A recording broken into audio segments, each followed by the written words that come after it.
Yeah, I'm Gunnar Jeannette. The car behind me is a Andial 935L that won the 24 Hours of Daytona in 1983 with Preston Henn, Ballot-Lena, Bob Wollek, and one famous Foyt.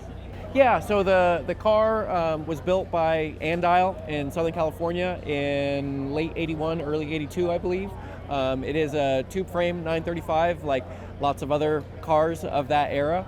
And sort of based off of the aerodynamic styling of the Moby Dick car, but the Moby Dick car had a smaller engine that was air and water cooled, whereas this has a big American style all air cooled twin turbo.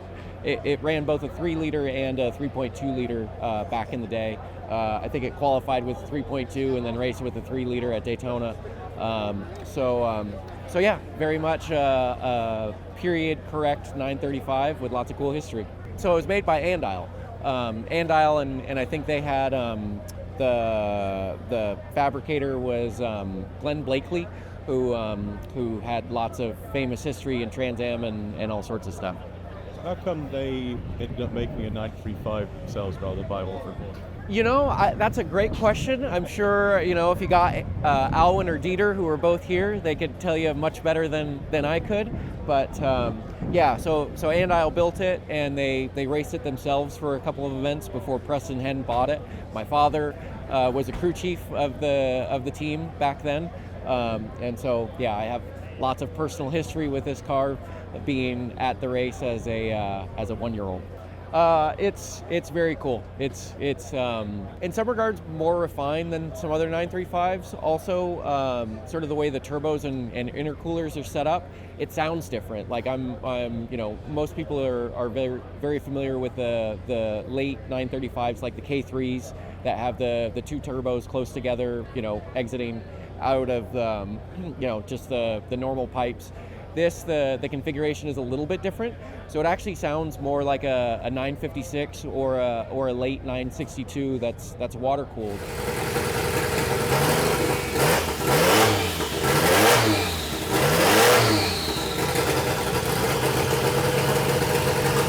But the most iconic thing is the flames this car spits. Anytime on overrun, after you've been on throttle for full throttle for a good 10 seconds or so, it kicks out 3-foot flames out of each turbo that makes it certainly an icon. Once everything's up, I would say it's not overly tricky to drive. The twin turbos are pretty progressive.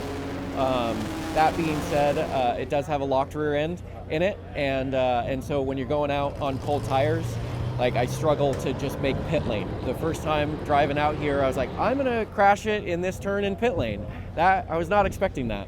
So yeah, there's definitely people who are I don't want to say current era guys, professional drivers would hop in this thing and struggle. But with my background and all of the different cars that I've driven, it's certainly not foreign in any manner. For Daytona this year, for the actual Rolex 24, we at AO Racing, it was our first professional race, and we did the throwback livery on what is now Rexy next to the car, to just really signify the importance of what that win meant, not only for Preston Henn but also Foyt and Alwin Springer and Dieter and all the guys at Andial. So I got to do a couple laps in the car there earlier this year, and it was a very, very cool experience. So yeah, I'm loving every lap that I get to do in this here at such a special event that is Rennsport.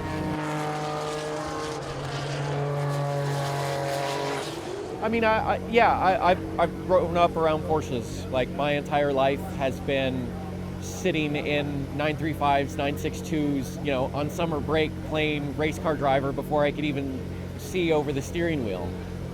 So yeah, I mean, the amount of times that I played with a 962 gearbox from the point where I was like 6 years old all the way up through a teenager until I finally got to drive one when I was 15. I mean, what crazy guy lets a 15-year-old drive a 962? Yeah, so the brand has just been my entire life, as a racing driver, you end up going where people will pay you. So I've been affiliated with many other brands, and so it means a lot to be sort of back at my roots with Porsche, with Rexy, and everything that we're doing with AO Racing, and to have the stable of cars behind me here for Porsche Rennsport 7 is like, I just get goosebumps talking about it.